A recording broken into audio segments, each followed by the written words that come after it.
আসসালামু আলাইকুম এভরিওয়ান, সবাই কেমন আছেন? আশা করি ভালোই আছেন।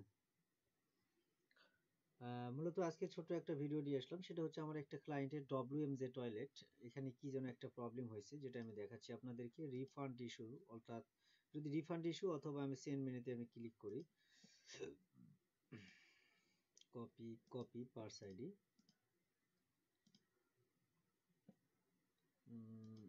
অ্যাকাউন্টে অলরেডি কিন্তু $145 আছে, কিন্তু নতুন অ্যাকাউন্ট হলেও প্রতিদিন $100 কিন্তু ট্রানজেকশন করা যায়। কিন্তু কথা হচ্ছে এই ওয়ালেট থেকে $1 আর সেন্ড করতে পারতেছে না, শুধুমাত্র $50 সেন্ড করতে পারছে উনি। তো আমি পার্সে গেলাম, আমি এখানে ওয়ালেট দিলাম, আমি এবিসিডি কিছু একটা, সরি এখানে অ্যামাউন্ট দিতে হবে, আমি ধরলাম $99 দিলাম, ঠিক আছে। আমি এবিসিডি লিখলাম, এ দিলাম, ওকে। তারপর আমি ইনেম সার্ভিস দিলাম, নেক্সট করলাম। আমি কোডটা এখানে পুট করব, এটা পুশ নোটিফিকেশনে আপনারা পেয়ে যাবেন।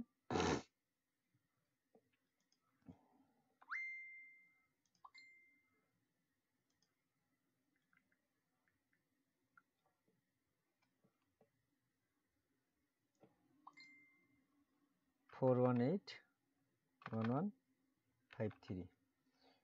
আচ্ছা, এটা দেওয়ার পরে দেখেন, এখানে লক্ষ্য করে দেখেন, the service of your WMID was has been temporary suspend in ইত্যাদি ইত্যাদি। তো এই যে এইটা আছে, এর অর্থ হচ্ছে 9.20 এগ্রিমেন্ট, যেটা ওনারা মন চাইলে যে কোনো WMID অর্থাৎ ওয়েব মেনি অ্যাকাউন্ট যেটা আছে, ওয়েব ওয়ালেট, হ্যাঁ, WMJ টয়লেট বলেন, ওয়েব মেনি ওয়ালেট বলেন, এটা ওনারা এনি টাইম এটা মানে টেম্পোরারি সাসপেন্ড করে দিতে পারে। এই ব্যাপারগুলো কিভাবে হয়, কি জন্য হয়, এটা আমি পরবর্তী ভিডিওতে নিয়ে আসব। এটা বিশেষত কারো জানার দরকার নেই, কারণ এনি টাইম আমারটাও দিয়েছিল একবার, এটা ওনাদের ইচ্ছা মতো, ঠিক আছে। ট্রানজেকশনের উপর ডিপেন্ড করে, তারপর হচ্ছে অ্যাক্টিভিটিস এর উপর ডিপেন্ড করে, ডিভাইসের উপর ডিপেন্ড করে, আইপির উপর ডিপেন্ড করে, ইত্যাদি ইত্যাদি। তো আমি এটা হলে আমি কি করব, আমি সর্বপ্রথম আমি চলে যাব হচ্ছে একটা নোটপ্যাডে, সুন্দর করে একটা নোটপ্যাড লিখবো। এই যে আমি এই মেসেজটা, আমি এই মেসেজটা মনে করেন যে, সরি, কন্ট্রোল জেড কই গেল, আমি ওই মেসেজটা আমি লিখে রাখছিলাম, গেল যে কই, এই যে এই মেসেজটা, হুম, এই মেসেজটা আমি এখানে লিখে রাখছি। এটা মেসেজ মানে যেটা WMID তে দেখাচ্ছে। দেখার পর আমি চলে যাব হচ্ছে সাপোর্টে। সাপোর্টে যাওয়ার জন্য আপনি যেটা করবেন, এই যে এখানে চাপ দিবেন, দেওয়ার পরে এখান থেকে এই যে সাপোর্ট আছে, সাপোর্টে যে আপনি গেলেই আপনাকে সাপোর্ট লিঙ্কটা এই যে এখানে নিয়ে চলে আসবে। সরি, এখানে না, এই যে এখানে। হুম, চাইলে আপনারা চাইলে আমি ডিসক্রিপশন বক্সে লিঙ্কটা দিব। ডিসক্রিপশন বক্সে আসার, সরি, লিঙ্কে আসার পরে, সাপোর্ট লিঙ্কে আসার পর লিখবেন, hello sir, recently I got this notice, please help me. I have few balance in my wallet, but I want to very important of withdraw this money because my sister is now hospital. She was need money. Okay, thank you। আর কিছু লিখলাম না। এখন আমি কি করব, এই যে এটা লিখে আমি একটা স্ক্রিনশট রাখছিলাম, এই যে স্ক্রিনশটটা, আমি কিন্তু স্ক্রিনশটটা এখানেও দিয়েছি, হ্যাঁ, এই জন্য করে আমি মেসেজটা, এই মেসেজটা আমি পুট করি না, আমি এই মেসেজটা এবার আমি পুট করব। পুট করার পর ভিউ ইমেলে যাব, দেখুন অলরেডি কিন্তু ওনারা বলেছে স্পেসিফিক WMID, আমাকে এখন WMID দিতে বলতেছে। আমার WMID কোনটা, এই যেটা, এটা হচ্ছে আমার WMID, এই যেটা, এটা আমি দিয়ে দিব, এই যে এখানে আমি দিয়ে দিব, হ্যাঁ, WMID, ওকে। কারণ ওনারা আমার WMID পায় নাই, হ্যাঁ, আমি এটা WMID ওনাদেরকে উল্লেখ করে দিয়ে দিলাম, ওকে। তারপর কি রিপ্লাই আসে দেখি, বেশিক্ষণ সময় লাগবে না, 5 থেকে 6 মিনিটের ভিতর এরকম সমস্যার সমাধান হয়ে যায়। এবং বেশি যদি ক্রিটিক্যাল মনে হয়, সর্বোচ্চ 72 ঘন্টা, সর্বোচ্চ 72 ঘন্টা। তো দেখি কোনো নতুন কোনো মেইল আসে কিনা, ততক্ষণে আমরা ভিডিওটা পুশ করব। তারপর ওনারা আমাকে স্পেসিফিক এনআইডি দিতে বলছে, এনআইডি কার্ড দেওয়ার পরে আমি ওয়েট করতেছিলাম। তো আমার মনে হয় হয়ে গেছে, তারপর আমি চেক করব, যেহেতু আমার কনফার্মেশন আসে নাই এখন পর্যন্ত, কনফার্মেশন আসে, কারণ এখানে status waiting for operator reply, operator এখনো রিপ্লাই দেয় নাই। তো তার আগে আমরা একটু চেক করব ট্রানজেকশন ইয়ে করে, যে এখন এটা আনলক হয়ে গেছে কিনা।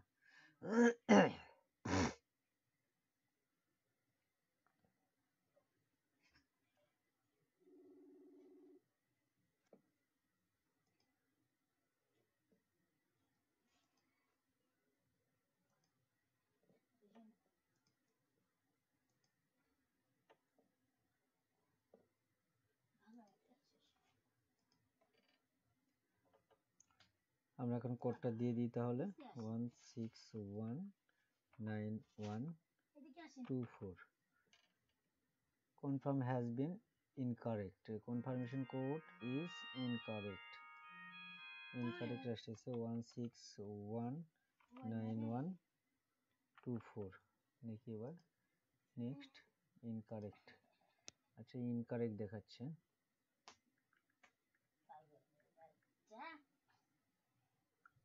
ওকে আমার মনে হয় কোনো না কোনো কিছু ভুল হচ্ছে আবার একটু ট্রাই করব এই যে দেখেন এখনো কিন্তু টেম্পোরারি সাসপেন্ডই আছে ট্রানজাকশন করতে গেলাম যখন তো আমাকে আরো একটু ওয়েট করতে হবে দেখি আমরা আরো একটু ওয়েট করি রিপ্লাই আসা পর্যন্ত লাস্ট ফাইনাল রিপ্লাই আলাদা দেশের আলাদা কয় না যে দিন দেশের কুকুর দেশের ঠাকুর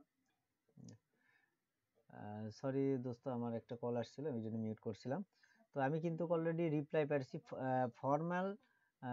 ফর্মাল ডব্লিউএম পাসপোর্ট ইস্যুড হ্যাঁ তো এটা ডিটেল উনি কিছু বলে নাই আমি শুধু বলছি যে প্লিজ হেল্প মি হ্যাঁ I submit my NID card হ্যাঁ তো এখন দেখি কি হয় এই যে এখানে একটা মেইল আসছে দেখেন এখানে we are please inform that your passport data has been successful verified and have been issued WMI formal passport provided sufficient level identification of use most of the system function and offer of optimal limit of transaction you can view data successfully your passport ইত্যাদিতে এখানে আমি যদি click করি তাহলে আমাকে একটা পেজে নিয়ে যাবে attention has been suspended access alias of pass.com temporary restriction ওকে আমি এখন কি করব এই মেসেজটা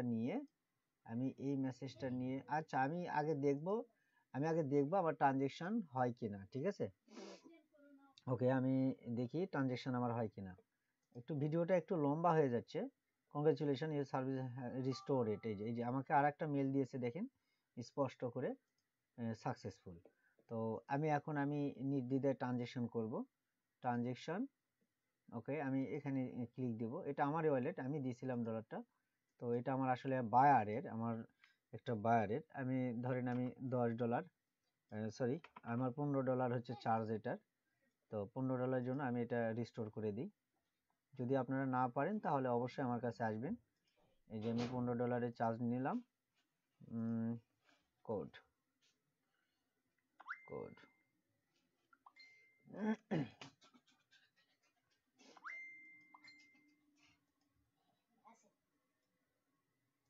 তুমি গেঞ্জি খুলেছি গরম হয়েছে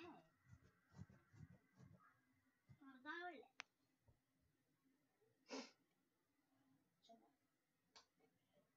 নাড়া হবে না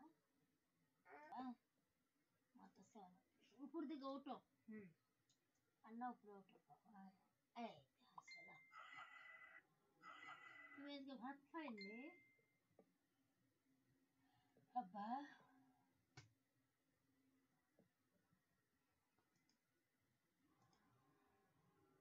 ভালো লাগতেছে তো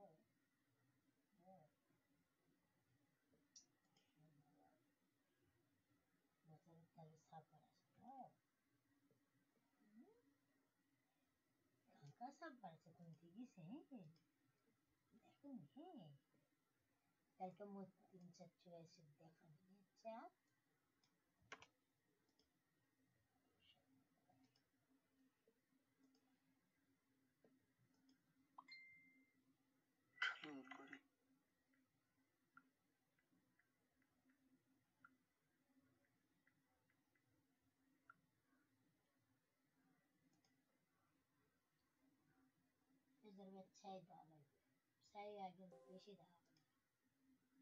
ওকে আমি এখন একটু কোডটা বসায় দিব কোডটা হচ্ছে 1853217